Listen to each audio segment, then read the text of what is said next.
Clint Eastwood has worked with hundreds of actors, but there are three he wishes he never met. What if I told you he spent the last year writing a brutally honest memoir that names names? What if I told you one of those actors tried to get the book blocked in court? And what if I told you the reason Clint despises these people has nothing to do with talent, and everything to do with something far more personal that he's kept buried for decades?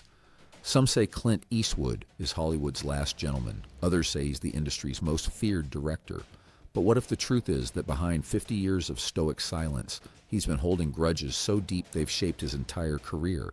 His name is Clint Eastwood, 95 years old, 5 Oscars, 50 years directing. And the manuscript he just delivered to his publisher contains passages so explosive that legal teams are already circling, because the interviews are on tape, the witness statements are documented, and today you'll hear exactly who Clint Eastwood despises, and why the reasons are far darker than anyone expected. This isn't gossip. This isn't tabloid speculation. This is what happens when a 95-year-old man decides he's too old to care about protecting people who don't deserve protection. January 2026, Clint Eastwood's ranch in Carmel, California. For the past 18 months, he's been working on something he swore he'd never do. A memoir, raw, unfiltered, and according to his editor, career-ending for at least a dozen people. The book is titled The Work and the Wreckage, and it's not a celebration, it's a reckoning. Clint has always maintained that he doesn't do tell-alls, doesn't air dirty laundry, doesn't participate in Hollywood feuds. But something changed after his 95th birthday, a realization that if he doesn't tell the truth now, the lies will become history. And there's one chapter, Chapter 11, titled The 3 I Regret, that his publisher begged him to remove. Too inflammatory, too legally risky, too honest. Clint refused, told them if they cut the chapter he'd pull the entire book. So it stayed. And now, advance copies are leaking. And Hollywood is bracing for impact. Before we get to the names, and we will, you need to understand how Clint Eastwood operates. Because his hatred isn't casual. It's not based on personality clashes or artistic disagreements. It's surgical, specific, and once you're on his list, you're there forever. People who've worked with Clint describe him as respectful, professional, and shockingly efficient. He shoots fast, doesn't waste time, trusts his actors, and if you do your job well, he'll work with you again. But if you violate certain principles, and Clint has 3 non-negotiable principles, you're done. Not just with him. He'll quietly make sure you're done everywhere. Principle 1, show up prepared. Clint doesn't believe in rehearsals, doesn't believe in multiple takes. You get the script, you learn your lines, you show up ready. If you're not, he moves on without you. Principle 2, respect the crew. Clint came up through the studio system. He knows every job on a film set because he's done most of them. And if you treat crew members like they're beneath you, he'll destroy you. Quietly, permanently. Principle 3, don't lie. This is the big one. Clint can tolerate almost anything except dishonesty. If you lie to him about your preparation, your behavior, your intentions, you're finished. And he will remember for the rest of his life the 3 actors he despises violated these principles. Not once, repeatedly, and in ways that cost other people their jobs, their reputations, and in one case, their safety. Actor number 1, the method actor who went too far. Let's start with the one everyone suspects, but nobody's confirmed until now. Gran Torino, Clint's film about a Korean War veteran confronting his own racism while protecting a Hmong family from gang violence. It became a cultural phenomenon and made $270 million worldwide, and nearly didn't happen because of one actor. Clint refuses to name publicly, but the manuscript identifies him clearly. The actor in question was cast in a supporting role, a gang member, small part but crucial to the film's tension, and from day one, he was a problem. According to Clint's account, the actor showed up to set claiming he needed to stay in character to deliver an authentic performance, which meant he spent 2 weeks terrorizing the Hmong actors, many of whom were non-professionals making their first film. He would follow them between takes, stand too close, whisper threats, all under the guise of method acting. B. Vang, who played Thou, later confirmed in interviews that the experience was deeply uncomfortable, but that he didn't feel he could complain because he didn't want to seem unprofessional. Clint noticed on day 3, watched the actor intimidate a 19-year-old actress during a break. And Clint did something he almost never does. He stopped production, called the actor over, and in front of the entire crew said, "You're done. Pack your things. You're off my set." The actor tried to argue, said he was just getting into the role. That method acting required intensity. Clint's response, according to multiple witnesses, "Method acting is an excuse for people who can't act without being assholes. Get out." The actor was replaced within 24 hours, and Clint made sure, through quiet conversations with other directors, producers, and casting agents, that the actor never worked on a major film again. In the manuscript, Clint writes, "I've worked with hundreds of actors, some talented, some not, but only one made me feel complicit in cruelty by allowing him to stay on my set even for 3 days. That's my regret, or not firing him sooner." The actor's name in the manuscript? Redacted in advance copies. But industry insiders have narrowed it down to 2 possibilities based on Gran Torino's credits. And both actors have suddenly hired legal representation. Actor to number 2, the star who destroyed a marriage. This one is more personal, and according to people who've seen the manuscript, this is the section that made Clint's editor say, "You can't publish this." Mid-1990s. Clint was directing a film. The title is redacted in the manuscript, starring a major Hollywood actor, someone famous, someone powerful, someone who'd lobbied hard to work with Clint. The actor was married at the time, so was Clint, and during production the actor began an affair with a crew member on set, openly, blatantly, in a way that made everyone uncomfortable. Clint didn't care about the affair itself. What happened between consenting adults was their business, but the way it was conducted, the public humiliation of the actor's spouse, the disruption to the production, the way the actor flaunted the relationship, crossed a line. Then it got worse. The crew member was fired mid-production, not by Clint, by the actor, who decided the affair had run its course and didn't want the awkwardness of having his ex-lover on set.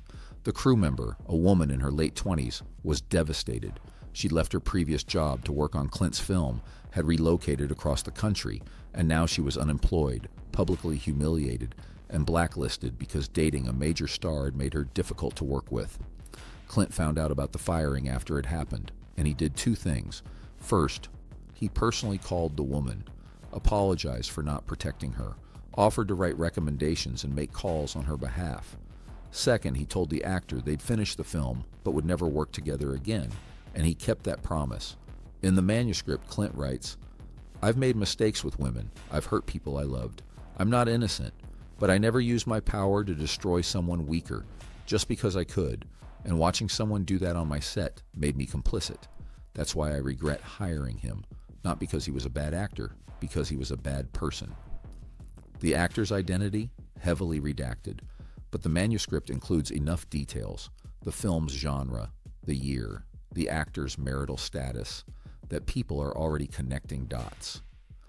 And the actor in question has already sent Clint's publisher a cease and desist letter demanding the entire chapter be removed. Clint's response, according to sources, "Sue me. I'm 95. What are you going to take? My coffin?"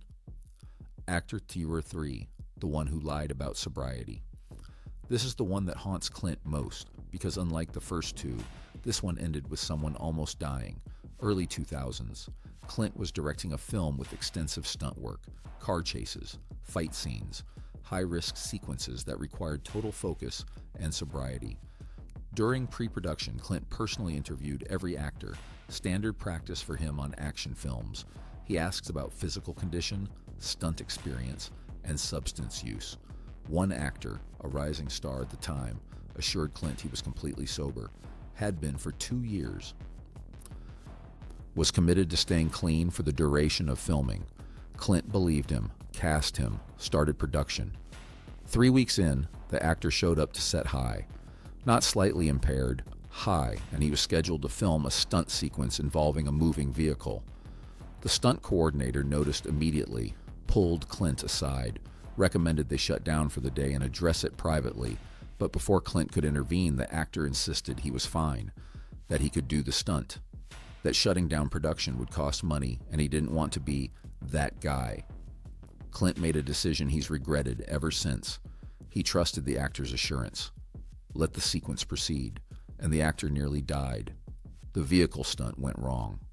Not catastrophically, the safety measures worked, but the actor was injured, broken ribs, concussion. Could have been far worse.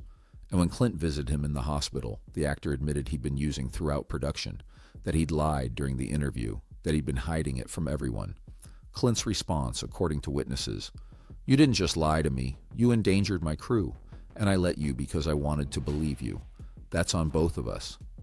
The actor was replaced once he recovered, and Clint has never worked with him again. But more than that, Clint stopped trusting actors' verbal assurances about sobriety. Now on every Clint Eastwood production, actors sign documents, agree to random drug testing, submit to oversight, because one lie almost killed someone. In the manuscript, Clint writes, "I despise him not because he had a problem. Everyone has problems. I despise him because he lied and then blamed everyone else when his lie nearly killed him, and I despise myself for believing him." The actor's identity, partially redacted, but the manuscript includes the film's title, the hospital name, and the injury details. And people who worked on that production are already confirming the story. But here's where it gets complicated, because Clint doesn't just despise these three actors. He despises what they represent. The first actor represents the weaponization of art to justify cruelty, the belief that being an asshole makes you a better performer. The second represents the abuse of power, using fame to destroy people who can't fight back. The third represents dishonesty, lying to the people who trust you, and then playing victim when the lie explodes. And Clint believes these three patterns, cruelty disguised as method, power used as a weapon, and dishonesty without accountability, are destroying Hollywood. In a chapter titled "What We've Lost," Clint writes, "When I started in this business, we had a code, not a formal one, just an understanding. You showed up. You did your job. You treated people with respect. And if you couldn't do those things, you found another line of work. Now, we celebrate people who break the code, call them difficult geniuses instead of what they are, bullies and liars." But there's more, because Clint doesn't stop at naming names. He names systems. He talks about the agents who protect abusive clients, the producers who enable bad behavior because it makes money, the studios that prioritize profit over safety, and he names specific incidents. Moments where he witnessed misconduct and said nothing because speaking up felt too risky. One story stands out. A major actor, not one of the three, was accused of sexual harassment by a crew member during a film Clint wasn't directing but was producing. Clint heard about the allegation, called the crew member, listened to her story, and believed her. But when he brought it to the studio, they shut it down, threatened legal action against the crew member if she went public, paid her off, and kept the actor on the film. Clint's role, he didn't fight hard enough, accepted the studio's decision, moved on, and in the manuscript he writes, "I tell myself I tried, but trying isn't enough when someone's safety is at stake. I should have walked. I should have made noise. I should have burned bridges. Instead, I stayed quiet." And that woman carried the weight of what happened to her while we all collected paychecks. That's complicity, and I own it. That admission, that Clint himself failed to protect someone, is what makes the manuscript so devastating, because it's not just an attack on other people. It's an indictment of himself. The three actors aren't the only people named. Clint also discusses producers, executives, and industry figures who enabled the behavior he despises. One producer, identified by name, is accused of deliberately miscasting actors to create on-set tension because he believed conflict produced better performances. One executive is accused of covering up multiple safety violations because investigating them would have delayed a release date. And one director, someone Clint worked with early in his career, is accused of deliberately humiliating actors in front of crews to assert dominance. Each accusation is backed by specifics, dates, witnesses, documents. Clint isn't throwing bombs, he's building cases. And his publisher's legal team has spent months verifying every claim, because if even one detail is provably false, the entire book becomes a liability. So far, they haven't found anything Clint can't prove. Why is Clint doing this now? Why risk friendships, lawsuits, and his own reputation at 95? According to people close to him, it comes down to legacy. Clint spent decades building a reputation as Hollywood's stoic professional, the man who never complains, never gossips, never burns bridges. But he's realized that silence enabled the problems he despises. That by refusing to speak out, he allowed bad actors, literal and figurative, to thrive. And at 95, with limited time left, he's decided that protecting his reputation matters less than telling the truth. In the manuscript's introduction, Clint writes, "I'm not writing this to settle scores. I'm writing it because silence is complicity, and I've been complicit too long. If this book destroys relationships, so be it. If it ends my career, I'm 95. My career is already over. But if it makes even one young actor think twice before bullying a crew member, or one producer think twice before covering up misconduct, then it's worth it." The book is scheduled to publish in June 2026, but advance copies have already leaked to select journalists, industry insiders, and the 3 actors named in Chapter 11. The first actor has hired a crisis management team, issued a statement claiming Clint's account is a misremembering by an elderly man seeking attention. The second actor's lawyer sent a letter threatening a defamation lawsuit if the book publishes as written. Clint's response: "Bring it." The third actor reached out directly, asked Clint to reconsider, said he's been sober for years and doesn't want his past mistakes to define him. Clint's response, according to sources: "Then you should have told the truth 20 years ago. This is the consequence of lying. Live with it." But here's the twist. Clint isn't just naming people he despises. He's also naming people he respects. And the contrast is stark. He writes about Morgan Freeman with genuine affection, calls him the most prepared actor I've ever worked with. He writes about Hilary Swank with admiration, says she transformed herself for $1 Million Baby through discipline and dedication. He writes about Bradley Cooper as someone who understands that acting is work, not therapy. The praise is specific, detailed, and it makes the criticism of the 3 actors even more damning. Because Clint isn't someone who hates actors. He loves working with great actors. He just refuses to tolerate bad ones. Industry insiders are predicting chaos when the book publishes, not just because of the 3 named actors, but because of the dozens of unnamed stories Clint tells. Stories about actresses told to lose weight or gain weight on impossible timelines. Stories about actors encouraged to drink or use drugs to loosen up for scenes. Stories about crew members injured because production schedules were more important than safety protocols. And every story ends the same way, with Clint asking, "Why did we accept this?" One story stands out. During the filming of a Western in the 1970s, title redacted, an actor was thrown from a horse during a stunt, broke his back, was paralyzed. The production kept filming, replaced the actor, released the film, and never publicly acknowledged what happened. Clint, who was acting in the film but not directing, writes, "I visited him in the hospital, told him I was sorry, and he said, 'For what? You didn't do anything.' And that was the problem. None of us did anything. We just moved on."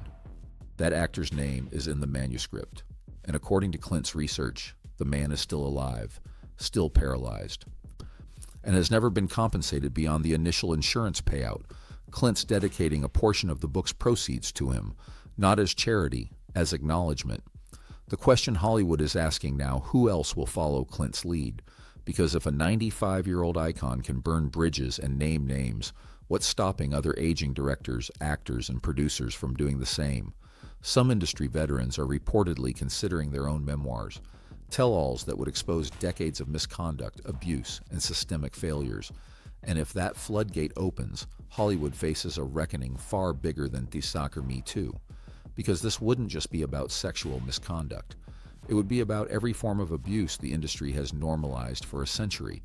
Clint's publisher is already fielding calls from other authors. Agents are reaching out. And suddenly, the memoir gold rush isn't about celebrating careers.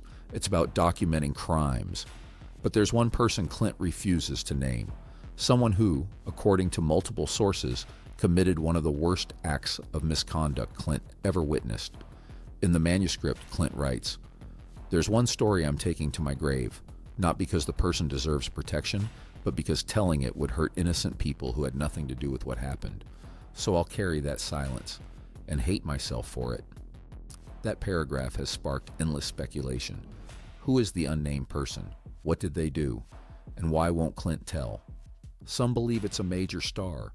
Others think it's a studio executive. A few insiders think it involves someone who's already dead, and Clint is protecting their family. But Clint has made it clear that story stays buried, and when he dies, it dies with him. Clint Eastwood has worked with hundreds of actors, and in 50 years of directing, he's fired 3 people mid-production. The method actor who terrorized non-professionals, the star who destroyed a crew member's career, the addict who lied and nearly died. Those 3 names, partially revealed, partially redacted, fully documented, are about to become public knowledge. And the question isn't whether Hollywood will forgive Clint for speaking out. It's whether Hollywood can survive the truth he's telling. Because this isn't just about 3 actors. It's about a system that protects abusers, enables bullies, and values money over people. And Clint Eastwood, at 95, has decided he's done being part of that system. The manuscript is written. The book is printing, and in 4 months the world will see exactly who Clint Eastwood despises, and why. If this story shook you, like this video so others know what's coming. Comment below. Should Clint name names or take secrets to the grave?